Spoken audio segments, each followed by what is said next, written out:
ಎಲ್ಲರಿಗೂ ನಮಸ್ಕಾರ. ನನ್ನ ಹೆಸರು ಛಾಯಾ ಅಂತ. ಒಂದು ಕಾಲೇಜಲ್ಲಿ ಕೆಮಿಸ್ಟ್ರಿ ಪ್ರೊಫೆಸರ್ ಆಗಿ ವರ್ಕ್ ಮಾಡ್ತಾ ಇದ್ದೀನಿ.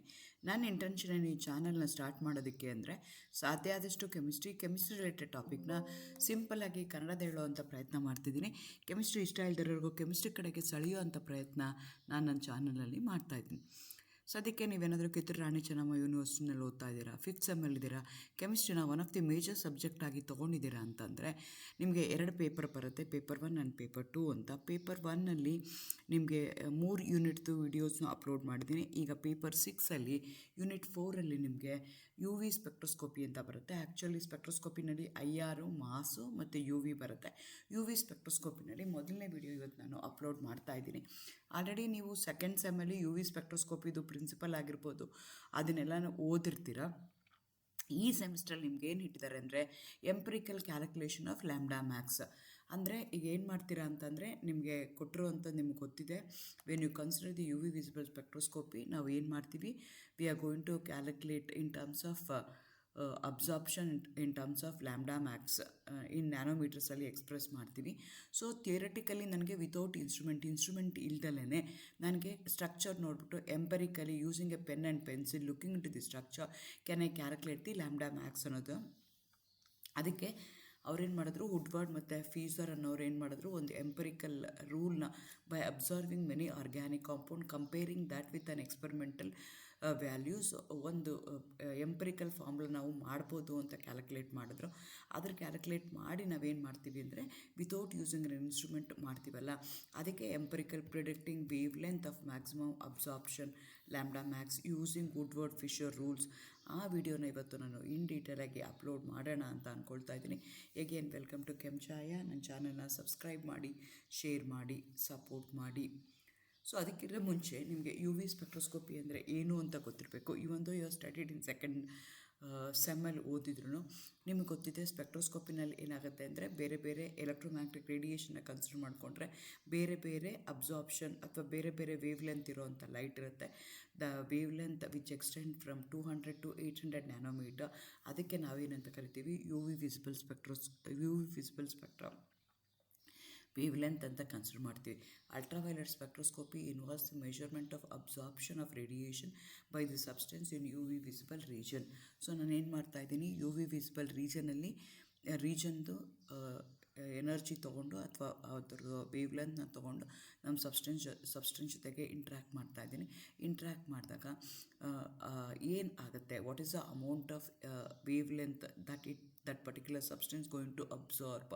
ಅದಕ್ಕೆ ನಾವೇನಂತ ಕರಿತೀವಿ, UV ವಿಸಿಬಲ್ ಸ್ಪೆಕ್ಟ್ರೋಸ್ಕೋಪಿದು ಪ್ರಿನ್ಸಿಪಲ್ ಅಂತ ಹೇಳ್ತೀವಿ. It involves a measurement of absorption of radiation of a substance in UV visible region.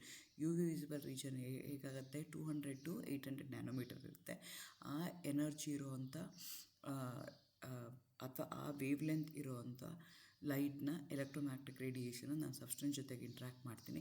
Interact ಮಾಡಿದಾಗ depending upon the constituent present in my molecule, that molecule going to absorb different amount of energy. So ಎಷ್ಟು ಎನರ್ಜಿನ observe ಮಾಡ್ಕೊಳ್ತಾ ಇದೆ, ಎಷ್ಟು wave ಲೆಂತ್ನ observe ಮಾಡ್ಕೊಳ್ತಾ ಇದೆ, ಅದನ್ನು ನೋಡ್ತೀವಲ್ಲ, ಅದಕ್ಕೆ ನಾನೇನಂತ ಕರಿತೀನಿ, UV ವಿಸಿಬಲ್ ಸ್ಪೆಕ್ಟ್ರೋಸ್ಕೋಪಿ ಅಂತ ಹೇಳ್ತೀನಿ. Since the energy is very high, whatever the energy absorbed by the UV visible region, it is highly energetic. Therefore your molecules start vibrating from lower energy level to higher energy level. They started transit from lower energy level to higher energy level. The molecule absorbs UV visible light, triggering electronic transition ಆಗುತ್ತೆ. ಹಾಗಾಗಿ UV ಸ್ಪೆಕ್ಟ್ರೋಸ್ಕೋಪಿನ electronic spectroscopy ಅಂತಲೂ ಕರೀತಾರೆ. The absorption of UV radiation by the molecules is dependent on electronic structure of the molecule.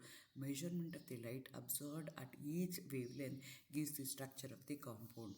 So ಏನಾಗಿರುತ್ತೆ, bonding, ನಾನ್ bonding, ಆ್ಯಂಟಿ bonding ಇದೆಲ್ಲ ಓದಿರ್ತೀರಿ ನೀವು. So sigma two sigma star excitation ಆಗ್ಬೋದು, pi to pi star ಆಗ್ಬೋದು, N to pi star ಆಗ್ಬೋದು, ಅಥವಾ N to sigma star ಆಗ್ಬೋದು. So ಇದು ಯಾವುದ್ರ ಮೇಲೆ ಡಿಪೆಂಡ್ ಆಗುತ್ತೆ, the amount of energy absorbed by the molecule, the constituent present in the molecule molecule. ಆ ಬೇಸಿಸ್ ಮೇಲೆ ಅದು ಬೇರೆ ಬೇರೆ ಅಮೌಂಟ್ನ ಅಬ್ಸರ್ವ್ ಮಾಡ್ಕೊಳ್ಳುತ್ತೆ. ಬೇರೆ ಬೇರೆ ಅಮೌಂಟ್ನ ಅಬ್ಸರ್ವ್ ಮಾಡಿಕೊಂಡಾಗ ಬೇರೆ ಬೇರೆ ಥರ ಟ್ರಾನ್ಸಿಷನ್ಸ್ ನಿಮಗೆ ಬರ್ತಾ ಹೋಗುತ್ತೆ. What is the amount of light absorbed by that particular molecule will going to give me the structure of the compound. That's a principle involved. ಹಾಗಾದರೆ ವಾಟ್ ಈಸ್ ಲ್ಯಾಂಬ್ಡಾ ಮ್ಯಾಕ್ಸ್? ಈಗ ನಾವೇನು ಹೇಳ್ತೀವಿ, we are going to calculate wave length at maximum, the specific wave length where the molecule exhibit its maximum absorbance. ಅದಕ್ಕೆ ನಾವೇನಂತ ಕರಿತೀವಿ ಅಂದರೆ lambda Max ಅಂತ ಕರಿತೀವಿ. ಸೊ ಈ structural modification shift this value, lambda max value ಏನಿರುತ್ತಲ್ಲ ಅದೇನಾಗುತ್ತೆ, again I told you that depends upon the constituent present in the given molecule. So without using an instrument ನಾನೇನು ಮಾಡ್ಬೋದು, I can calculate lambda max. Empirically ನಾನೇನು ಮಾಡ್ತೀನಿ, using a pen and a pencil I can calculate without using the UV spectrophotometer. ಅದಕ್ಕೆ ನಾವೇನಂತ ಕರಿತೀವಿ, empirical rules ಅಂತ ಹೇಳ್ತೀವಿ. ಇದನ್ನು ಫಸ್ಟು ಯಾರು ಸ್ಟಾರ್ಟ್ ಮಾಡಿದ್ದು ಅಂದರೆ Nobel laureate Robert Burns Woodward 1941 try ಮಾಡ್ದ. It's a Nobel laureate. So next ಏನು ಮಾಡ್ತಾರೆ, ಅದರಲ್ಲಿ ಎಷ್ಟೊಂದು ಮಿಸ್ಟೇಕ್ಸ್ ಆಯಿತು, ಅದನ್ನು ಮಾಡಿಫೈ ಮಾಡಿ ಎಕ್ಸ್ಪೆಂಡ್ ಮಾಡಿದ್ದು ಲೂಯಿಸ್ ಫೈಸರ್ ಅಂತಾರೆ. ಹಾಗಾಗಿ ಈ ರೂಲ್ಸ್ಗೆ ನಾವೇನಂತ ಕರಿತೀವಿ, calculation of lambda max, empirical calculation of lambda max by Woodward Fieser rules ಅಂತ ನಾವು ಹೇಳ್ತೀವಿ.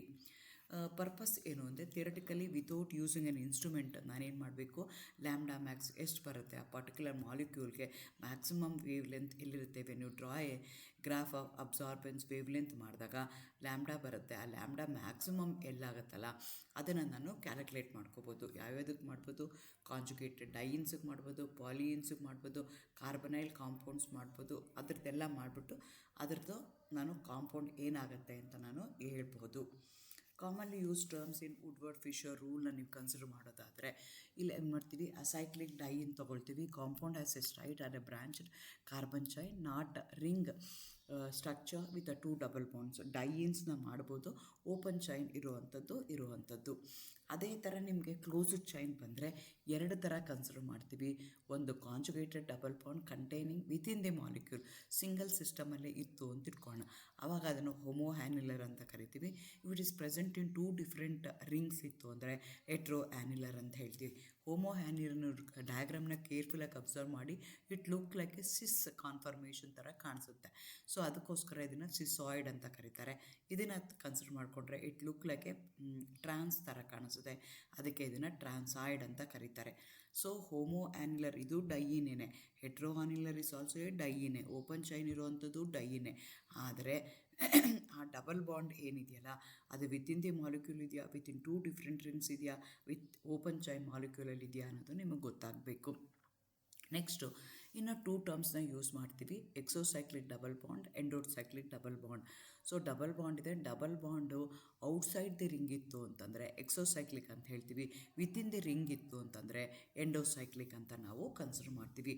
These are the terms used to calculate the lambda max. Empirically ನಾನು ಕ್ಯಾಲ್ಕುಲೇಟ್ ಮಾಡೋಕ್ಕೆ ಇವೆಲ್ಲ ನನಗೆ ಮೀನಿಂಗು ಗೊತ್ತಿರಬೇಕಾಗತ್ತೆ. ಇದೆಲ್ಲ ಆದಮೇಲೆ ನಾನೇನು ಮಾಡ್ತೀನಿ, ಬೇಸ್ ವ್ಯಾಲ್ಯೂ ಹಾಕ್ತೀನಿ. ಸೊ ಬೇಸ್ ವ್ಯಾಲ್ಯೂ ಅಂದರೆ ಏನು ಅಂತಂದರೆ the wave length where maximum lambda max takes place at which the unsubstituted normal diene absorbs in UV visible radiation. ಅದಕ್ಕೆ ಅವರು ಬೇಸ್ ವ್ಯಾಲ್ಯೂ ಅಂತ ಕೊಟ್ಟರು. ಈಗ ಅಸೈಕ್ಲಿಕ್ ಹೆಟ್ರೋಸೈಕ್ಲಿಕ್ ಆಯಿತು ಅಂದರೆ 214, ಕೆಲವು ಬುಕ್ಸಲ್ಲಿ 214, ಕೆಲವು ಸಲ 215, ಕೆಲವು ಸಲ 217 ಇದ್ದಾರೆ, ಯಾವ್ದಾದ್ರು ತೊಗೋಬೋದು ನೀವು. ಹೋಮೋ ಆ್ಯನ್ಯುಲರ್ ಡೈಯಿನ್ 253 ಇದ್ದಾರೆ. ಅಸೈಕ್ಲಿಕ್ ಆಯಿತು ಅಂದರೆ ಟ್ರೈ ಇನ್ ಬೇಸ್ ಇತ್ತು ಅಂದರೆ 245 ನ್ಯಾನೋಮೀಟರ್ ಇರುತ್ತೆ. ಸೊ ಈ ರೀತಿಯಾಗಿ ಬೇಸ್ ವ್ಯಾಲ್ಯೂ ತೊಗೋಬೇಕು. ಜೊತೆಗೆ ನಾನೇನು ಮಾಡಬೇಕು, ರಿಂಗ್ ರೆಸಿಡ್ಯೂಸ್ ಅಂತ ಹೇಳುತ್ತೆ, ಅದನ್ನು ಆ್ಯಡ್ ಮಾಡಬೇಕು. Are the substituent that are attach to a parent chain of the conjugated diene or extended chain of conjugated diene. ಇಲ್ಲಿ ನೋಡಿ ಬ್ಲೂ ಕಲರಲ್ಲಿ ಏನಿದೆಯಲ್ಲ ಅದನ್ನು ನಾನು ಪೇರೆಂಟ್ ಡೈಯಿನ್ ಅಂತ ಕನ್ಸಿಡರ್ ಮಾಡ್ಕೊಳ್ತೀನಿ. ಆ ರೆಡ್ ಕಲರಲ್ಲಿ ಏನಿದೆಯಲ್ಲ ಇಮಿಡಿಯೇಟಾಗಿ ಆ ಪೇರೆಂಟ್ ಚೈನ್ಗೆ ಪೇರೆಂಟ್ ಡಬಲ್ ಬಾಂಡ್ಗೆ ಅಟ್ಯಾಚ್ ಆಗಿದೆಯಲ್ಲ ಅದಕ್ಕೆ ನಾವೇನಂತ ಕರಿತೀವಿ, ರಿಂಗ್ ರೆಸಿಡ್ಯೂ ಅಂತ ಕರಿತೀವಿ.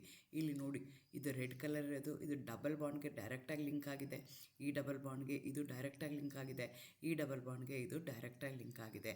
ಅದಕ್ಕೆ ನಾವೇನಂತ ಕರಿತೀವಿ, ರಿಂಗ್ ರೆಸಿಡ್ಯೂ ಅಂತ ಕರಿತೀವಿ. ಈ ಕಾಂಪೌಂಡನ್ನು ನೋಡಿದ್ರೆ 3 ರಿಂಗ್ ರೆಸಿಡ್ಯೂಗಳು ನಿಮಗೆ ಕಾಣಿಸ್ತಾ ಹೋಯಿತು. ಸೊ ಈಗ ನಿಮಗೆ ಗೊತ್ತಾಗಿದೆ ಬೇಸ್ ವ್ಯಾಲ್ಯೂ ಅಂದರೆ ಏನು ಅಂತ ಗೊತ್ತಾಗಿದೆ. ಎಕ್ಸೋ ಎಂಡೋಸೈಕ್ಲಿಕ್ ಅಂತ ಗೊತ್ತಾಗಿದೆ, ಹೋಮೋ ಆ್ಯನ್ಯುಲರ್ ಹೆಟ್ರೋ ಆ್ಯನ್ಯುಲರ್ ಡೈಯಿನ್ಸ್ ಅಂದರೆ ಏನು ಅಂತ ಗೊತ್ತಾಗಿದೆ. ಈಗ ನಾವೇನು ಮಾಡೋಣ, ಯೂಸ್ ಮಾಡಿಬಿಟ್ಟು ಕಾಂಜುಗೇಟೆಡ್ ಡೈಯಿನ್ಸ್ ಪಾಲಿಯಿನ್ಸ್ಗೆ ಹೇಗೆ ಕ್ಯಾಲ್ಕುಲೇಟ್ ಮಾಡೋದು ಅಂತ ನೋಡ್ಕೊಳ್ತಾ ಹೋಗೋಣ. ಫಸ್ಟು ನಿಮ್ಗೆ depending upon the type of diene present ನೀವೇನು ಮಾಡ್ತೀರಾ, ಬೇಸ್ ವ್ಯಾಲ್ಯೂ ಹಾಕ್ತೀರಾ. ಅದಕ್ಕೆ ಎಕ್ಸ್ಟೆಂಡೆಡ್ ಕಾಂಜುಗೇಷನ್ ಇತ್ತು ಅಂದರೆ +30 ಆ್ಯಡ್ ಮಾಡ್ತೀರಾ. ಆಲ್ಕೈಲ್ ಸಬ್ಸ್ಟಿಟ್ಯೂಯೆಂಟು ಅಥವಾ ರಿಂಗ್ ರೆಸಿಡ್ಯೂ ಬಂತು ಅಂತಂದರೆ per each ring residue +5 nanometre add ಮಾಡ್ತೀರಾ. ಎಕ್ಸೋಸೈಕ್ಲಿಕ್ ಇತ್ತು ಅಂದರೆ +5 ಆ್ಯಡ್ ಮಾಡ್ತೀರಾ. ಅದೇ ಥರ ಬೇರೆ ಬೇರೆ ಸಬ್ಸ್ಟಿಟ್ಯೂಯೆಂಟ್ ಇತ್ತು ಅಂದಾಗ ಬೇರೆ ಬೇರೆ ವ್ಯಾಲ್ಯೂಸ್ನ ನೀವು ಆ್ಯಡ್ ಮಾಡ್ತಾ ಹೋಗ್ತೀರಾ. ಇದನ್ನೆಲ್ಲ ಆ್ಯಡ್ ಮಾಡಿದಾಗ ನಿಮ್ಗೆ ಏನಾಗುತ್ತೆ, ಲ್ಯಾಂಬ್ಡಾ ಮ್ಯಾಕ್ಸ್ ಬರುತ್ತೆ ಅಂತ ಹೇಳ್ತಾರೆ ಅಕಾರ್ಡಿಂಗ್ ಟು ಫೈಸರ್ ರೂಲ್ಸ್ ಪ್ರಕಾರ ನೀವು ನೋಡೋದಾದರೆ. ಸೊ ಈ ರೀತಿಯಾಗಿ ನಾವು ಅದನ್ನು ಕನ್ಸಿಡರ್ ಮಾಡ್ಕೊಳ್ತೀವಿ. ಈಗ ಎಕ್ಸಾಂಪಲ್ಸ್ನ ನೋಡ್ತಾ ಹೋಗೋಣ. ಈ ಒಂದು ಕಾಂಪೌಂಡ್ ತೊಗೊಂಡಿದ್ದೀನಿ, 2,4-ಹೆಕ್ಸಾಡೈಯಿನ್ ಅಂತ ಹೇಳ್ತೀನಿ. ಸೊ ಇಲ್ಲಿ ಓಪನ್ ಚೈನ್ ಇರೋದಕ್ಕೋಸ್ಕರ ಬೇಸ್ ವ್ಯಾಲ್ಯೂ ಏನಾಗುತ್ತೆ, 217 ತೊಗೊಳ್ತೀನಿ. ಆಮೇಲೆ 2 ಮೀಥೈಲ್ ಗ್ರೂಪ್ ಇದೆ, ನೀವು ನೋಡ್ಕೋಬೇಕು. ಇದು ಡಬಲ್ ಬಾಂಡ್ ಇದೆ, ಈ ಡಬಲ್ ಬಾಂಡ್ಗೆ ಡೈರೆಕ್ಟಾಗಿ ಇದೊಂದು ಅಟ್ಯಾಚ್ ಆಗಿದೆ, ಈ ಡಬಲ್ ಬಾಂಡ್ಗೆ ಇದೊಂದು ಅಟ್ಯಾಚ್ ಆಗಿದೆ. ಸೊ 2 ನಿಮಗೆ ಮೀಥೈಲ್ ಗ್ರೂಪ್ ಇದೆ ಅಟ್ ಪೊಸಿಷನ್ 2 and 5. ಅದಕ್ಕೋಸ್ಕರ ಇದನ್ನು ಏನು ಹೇಳ್ತೀರಾ, 2 × 5 ಮಾಡಿ 10 ಮಾಡ್ತೀರಾ.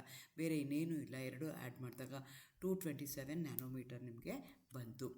ಅದೇ ಥರ ಇನ್ನೊಂದು ಕಾಂಪೌಂಡ್ ತೊಗೊಳ್ಳೋದಾದರೆ ಇದು ಅಸೈಕ್ಲಿಕ್ ಇದೆ, ಹಾಗಾಗಿ ಬೇಸ್ ವ್ಯಾಲ್ಯೂ ಏನು ತೊಗೊಳ್ತೀನಿ, 215 ತೊಗೊಳ್ತೀನಿ. ಆದರೆ ಇಲ್ಲಿ 3 ರಿಂಗ್ ರೆಸಿಡ್ಯೂ ಬರ್ತಾ ಇದೆ, ಬ್ಲೂ ಕಲರಲ್ಲಿ ತೋರಿಸಿರೋ ಅಂಥದ್ದು, which is directly link to a double bond. ಅದಕ್ಕೆ 3 ಇದೆ, ಅದಕ್ಕೋಸ್ಕರ 3 × 5 ಮಾಡ್ತೀನಿ, 15 ಆಗುತ್ತೆ. 2 ಆ್ಯಡ್ ಮಾಡಿದ್ರೆ ನನಗೆ 232 ಬರುತ್ತೆ. ಎಕ್ಸ್ಪರಿಮೆಂಟಲ್ಲಿ ಮಾಡಿದಾಗ 234 ನ್ಯಾನೋಮೀಟರ್ ಬರ್ತಾ ಇದೆ. ಸೊ ಆ ರೀತಿಯಾಗಿ ನಾನು ಚೆಕ್ ಮಾಡ್ಕೊಳ್ಳೋಕ್ಕೆ ಈಸಿ ಆಗುತ್ತೆ. ಅದೇ ಥರ ಇನ್ನೊಂದು ಕಾಂಪೌಂಡ್ ತೊಗೊಳ್ಳೋಣ. ಇಲ್ಲಿ ಹೋಮೋ ಆ್ಯನ್ಯುಲರ್ ಇದೆ, 2 ಡಬಲ್ ಬಾಂಡು ಸೈಕ್ಲಿಕ್ ರಿಂಗಲ್ಲಿದೆ, ಹಾಗಾಗಿ ಬೇಸ್ ವ್ಯಾಲ್ಯೂ ಏನಾಗುತ್ತೆ, 253 ಆಗುತ್ತೆ. ಸೊ 2 ಬ್ಲೂ ಕಲರಲ್ಲಿ ಏನು ಕೊಟ್ಟಿದ್ದೀನಲ್ಲ ಅದು ನಾನೇನು ಹೇಳ್ತೀನಿ, ರಿಂಗ್ ರೆಸಿಡ್ಯೂ ಅಂತ ಹೇಳ್ತೀನಿ. 3 ರಿಂಗ್ ರೆಸಿಡ್ಯೂ ಇದೆ, ಹಾಗಾಗಿ 15 ನ್ಯಾನೋಮೀಟರ್ ಆಗುತ್ತೆ. 2 ಆ್ಯಡ್ ಮಾಡಿದ್ರೆ 268 ನ್ಯಾನೋಮೀಟರ್ ಬಂತು. ಅದೇ ಥರ ಈ ಕಾಂಪೌಂಡ್ನ ತೊಗೊಂಡ್ರೆ, ಈ ಕಾಂಪೌಂಡಲ್ಲಿ ಏನಾಗುತ್ತೆ, ಹೆಟ್ರೋ ಆ್ಯನ್ಯುಲರ್ ಬೇಸ್ ವ್ಯಾಲ್ಯೂ ಕಾಂಜುಗೇಟೆಡ್ ಡೈಯಿನ್ ಇದೆ, ಬೇಸ್ ವ್ಯಾಲ್ಯೂ 217 ತೊಗೊಳ್ತೀರಿ. 3 ಆಲ್ಕೈಲ್ ಗ್ರೂಪ್ ಬರುತ್ತೆ, 15 ಮಾಡ್ತೀರಿ. ಒಂದು ಮೆಥಾಕ್ಸಿ ಗ್ರೂಪ್ ಇದೆ, +6 ನ್ಯಾನೋಮೀಟರ್ ಆ್ಯಡ್ ಮಾಡ್ತೀರಿ. ಒಂದು ಎಕ್ಸೋಸೈಕ್ಲಿಕ್ ಡಬಲ್ ಬಾಂಡ್ ಇದೆ, ಇದನ್ನೆಲ್ಲ ಆ್ಯಡ್ ಮಾಡಿದಾಗ 241 ನ್ಯಾನೋಮೀಟರ್ ನಿಮಗೆ ಬರ್ತಾ ಹೋಗುತ್ತೆ. ಅದೇ ಥರ ಇನ್ನೊಂದು ಎಕ್ಸಾಂಪಲ್ ತೊಗೊಳ್ಳೋದಾದರೆ ಹೋಮೋ ಆ್ಯನ್ಯುಲರ್ ಕಾಂಜುಗೇಟೆಡ್ ಇದೆ. ಇಲ್ಲಿ ನೋಡಿರಿ, ನಿಮ್ಮ ಮಾಲಿಕ್ಯೂಲ್ಗೆ ಹೆಟ್ರೋ ಆ್ಯನ್ಯುಲರ್ ತೊಗೋಬೋದು, ಹೋಮೋ ಆ್ಯನ್ಯುಲರ್ ತೊಗೋಬೋದು. ಆದರೆ ಇಲ್ಲಿ ಅವರು ಹೋಮೋ ಆ್ಯನ್ಯುಲರ್ನ ಕನ್ಸಿಡರ್ ಮಾಡ್ಕೊಳ್ತಾ ಇದ್ದಾರೆ. ಬೇಸ್ ವ್ಯಾಲ್ಯೂ ಏನಾಗುತ್ತೆ, 217 ಆಗುತ್ತೆ. ಸಾರಿ ಇಲ್ಲಿ ಹೋಮೋ ಆ್ಯನ್ಯುಲರ್ ಅಲ್ಲ, ಓಕೆ. ಅವಾಗೇನಾಯಿತು, 5 ಸಬ್ಸ್ಟಿಟ್ಯೂಯೆಂಟ್ ಇದೆ, ಒಂದು ಎಕ್ಸ್ಟೆಂಡೆಡ್ ಕಾಂಜುಗೇಷನ್ ಇದೆ, ಒಂದು ಎಕ್ಸೋಸೈಕ್ಲಿಕ್, 3 ಎಕ್ಸೋಸೈಕ್ಲಿಕ್ ಡಬಲ್ ಬಾಂಡ್ ಇದೆ. ಎಲ್ಲ ಆ್ಯಡ್ ಮಾಡಿದ್ರೆ 287 ನ್ಯಾನೋಮೀಟರ್ ಆಗುತ್ತೆ. ಅದೇ ಥರ ಇನ್ನೊಂದು ಕಾಂಪೌಂಡ್ನ ತೊಗೊಂಡ್ರೆ ಹೋಮೋ ಆ್ಯನ್ಯುಲರ್ ಇದೆ, 253 ಇದೆ, 5 ಸಬ್ಸ್ಟಿಟ್ಯೂಯೆಂಟ್ ಇದೆ, 3 ಎಕ್ಸೋಸೈಕ್ಲಿಕ್ ರಿಂಗ್ ಇದೆ, ಒಂದು ಡಬಲ್ ಬಾಂಡ್ ಇದೆ, ಎಕ್ಸ್ಟೆಂಡೆಡ್ ಕಾಂಜುಗೇಷನ್, ಎಲ್ಲ ಆ್ಯಡ್ ಮಾಡಿದ್ರೆ 323 ನ್ಯಾನೋಮೀಟರ್ ಬಂತು.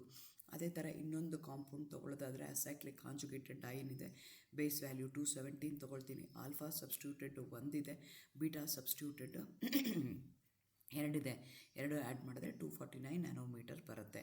ಅದೇ ಥರ ಇನ್ನೊಂದು ಕಾಂಪೌಂಡ್ ಮಾಡಿದ್ರೆ 278 ಬರುತ್ತೆ, ಇನ್ನೊಂದು ಮಾಡಿದ್ರೆ 353 ಬರುತ್ತೆ. ಅದೇ ಥರ ಇಲ್ಲೊಂದಷ್ಟು ಕಾಂಪೌಂಡ್ದು ಕ್ಯಾಲ್ಕುಲೇಟ್ ಮಾಡಿದ್ದೀನಿ, ಅಷ್ಟು ಬರುತ್ತಾ ಇಲ್ವಾ ಅಂತ ನೀವು ಚೆಕ್ ಮಾಡ್ಕೊಳ್ಳಿ.